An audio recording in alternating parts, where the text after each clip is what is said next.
मयंक जी, स्पष्ट लिखा है, राम मंत्र मुपादाय योन्य मंत्रम य इच्छति गृहीता प्राप्नुयात प्रापम दाता तु नरकम ब्रजेत। एक बार जिस मंत्र की दीक्षा, राम मंत्र की दीक्षा प्राप्त हो गई है, अब उसको छोड़कर आप दूसरे मंत्र की दीक्षा लेते हैं तो गृहीता प्राप्नुयात पापम, लेने वाला भी पाप युक्त हो जाएगा और देने वाला नरक में चला जाएगा। जो जहां है उसको वहीं स्थिर कर दो। आजकल ऐसी परंपराएं भी खूब चल पड़ी हैं। वो कहते केवल हमारा संप्रदाय ही तुम्हारा कल्याण कर सकता है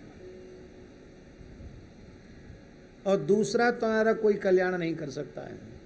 केवल हमारा संप्रदाय तुम्हारा कल्याण कर सकता। अरे भाई, न कोई व्यक्ति किसी का कल्याण करता है, न कोई संप्रदाय किसी का कल्याण करता है। ईमानदारी से किया गया भजन साधन जीव का कल्याण करता है। खाली संप्रदाय से कल्याण होता है क्या?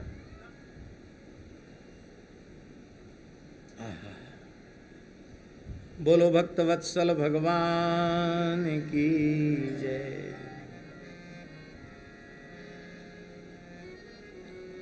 बहुत से लोगों की मान्यता है, हम स्पष्ट कर देते हैं और करना बहुत जरूरी है।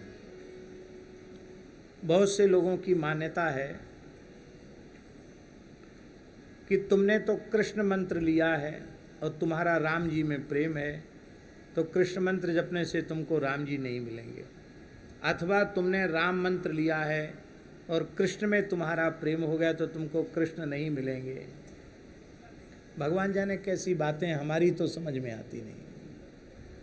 भगवान में भी दूसरा भगवान बनाने की सामर्थ्य नहीं है, तो तुमने 10-20 भगवान कैसे बना लिए भाई?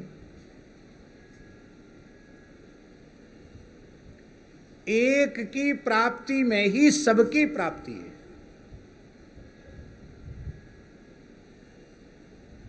मीरा जी ने रैदास जी में गुरु भाव माना और राम नाम का जप किया। पायो जी मैंने राम रतन धन पायो, वस्तु अमोलक दी मेरी सतगुरु कृपा करी अपनायो।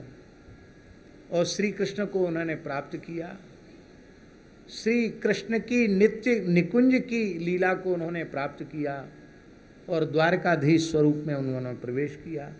भगवान में भेद नहीं है, वही वृंदावन के ठाकुर हैं, वही द्वारकाधीश हैं, वही राम जी हैं, वही रघुनाथ हैं, वही यदुनाथ हैं।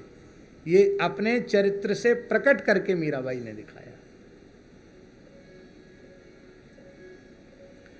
प्राप्ति किसी की भी नहीं हुई, भूत भी सामने नहीं आया, भगवान की प्राप्ति की बात करते हो तो जाए।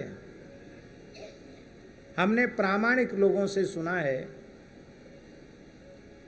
कि भाई श्री हनुमान प्रसाद पोद्दार जी जिस काल में संपादन का कार्य करते थे और बड़े बड़े अंक उनके समय में छपे, तो जिस विषय में उन्हें संदेह होता था कि इसके बारे में सही वास्तविक बात क्या है, और वे बैठ कर के ध्यान करते थे, तो वह देवता उनके सामने प्रकट होकर अपने रहस्य का उपदेश कर देता था। भगवान का चतुर्भुज स्वरूप उनको सदा उनके नेत्रों के सामने होता था।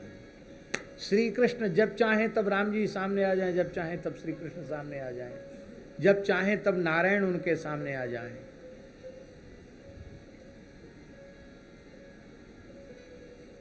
मात्र 22 वर्ष की आयु थी सेठ जी की और उनको साक्षात चतुर्भुज नारायण भगवान का दर्शन हो गया। सब स्वरूपों की प्राप्ति हो गई। एक की प्राप्ति में ही सब की प्राप्ति है। और दूसरी बात कहेंगे तो वो थोड़ी दूसरे ढंग की हो जाएगी, इसलिए हम उसे नहीं कहना चाहते।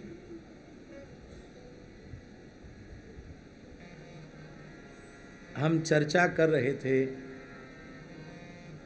कि यतो बुद्धि, हाँ, हम इस विषय में ये बात आगे बढ़ गई कि शिक्षा गुरु अनंत हो सकते हैं, पर जिनसे मंत्रोपदेश प्राप्त हो वह एक ही गुरु होने चाहिए। बाकी शिक्षा अनेक से लेने चाहिए। श्री सीताराम प्रतिदिन सत्संग एवं दर्शन के लिए श्री महाराज जी के ऑफिशियल चैनल को जरूर सब्सक्राइब करें।